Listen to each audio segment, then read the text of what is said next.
What's up, guys? I'm Heath Pearce, and guess what? We've got a new studio that we're building out, which means we're gonna have new shows for you guys. So get excited, they're coming soon. But for now, we're gonna do a little Q&A today. We're gonna answer your questions. There's a lot of teams that are fighting for European spots throughout their leagues. So let's dig right into it and answer some of those questions you sent our way. First question is from Bifao Bay Hub, who asks, do you think Dortmund will stay in third place to keep the Champions League spot? Do I think they'll finish in third? Of course I think they'll finish in third. They're 2 points in front of Hoffenheim right now, but they're a much better squad. I think they're even a better squad than RB Leipzig. They're a better squad than Hoffenheim. They're a better squad than Hertha Berlin. Aubameyang's been great. Dembele's been great. And here's the thing, they're down 1-0 after the first leg in their Champions League against Benfica, but they missed like 8 sitters. Aubameyang missed like 4 of those, and I think in the second leg, they'll finish that. They'll start to build their cushion in the league, finish third safely, and then really make a push on trying to go deep in this Champions League tournament. Next one is from Sil B, who's one of our most loyal fans and followers, who asks, hearing RB Leipzig will get excluded next year in favor of Salzburg. Will UEFA adjust the rules or leave RBL out? This is kind of a weird thing for me. I don't think one ownership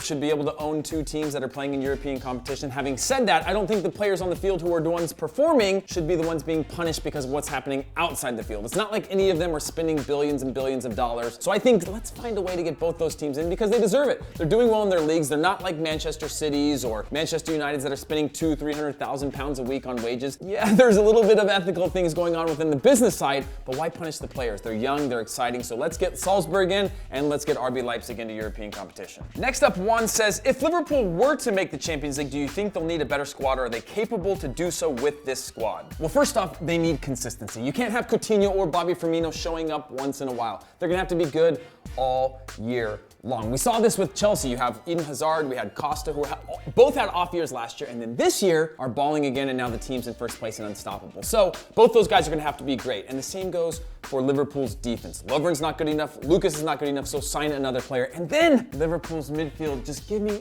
not me, because I'm not even a Liverpool fan, but just give us somebody exciting. Frank Kessie's been linked. You also have Naby Keita from RB Leipzig. Those guys are the guys that can take Liverpool to the next level.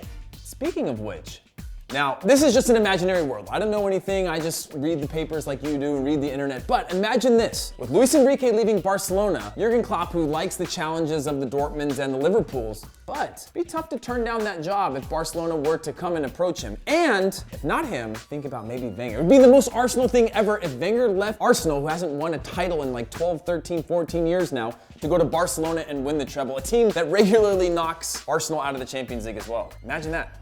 We're just creating a world here, but is it far from true? Anything's possible in modern football now. Next one is from Joshua, who wants to know if Manchester United can secure UCL or UEL spot for the next season if they keep this good form. That's Champions League or Europa League if they keep this good form. Well, they're 5 points out of second place, but I don't think a second place finish is realistic. They are the most informed team outside of Chelsea in the Premier League right now, but they've got a lot going on. They're still in 3 competitions. So I do think that they can finish in the top 4. They can make a Champions League spot. And they're still in the Europa League this tournament, and they're still capable of winning that Europa League, which would go on, they would then go on to win their treble, which would be so exciting for all of us fans, and we'd all celebrate. Jose Mourinho is the greatest manager of all time. Zlatan's going to sign a new deal because then Griezmann's going to join him and they're going to be the best team in the Premier League next year. But starting right now, can they finish top 4? Yes, they can, and they will play Champions League next year. Next one, Bora wants to know, Galatasaray in third, 10 points behind first, and have 12 games left. 1 or 2 makes Champions League, and 3 to 5 makes Europa League. Chances? I want Champions League. Well, Bora, you're right. They are 10 points out of first place, but they don't need to finish first place to get Champions League. They can finish second or 3 to 5 to get Europa League. So if we want to get Champions League, here's what has to happen.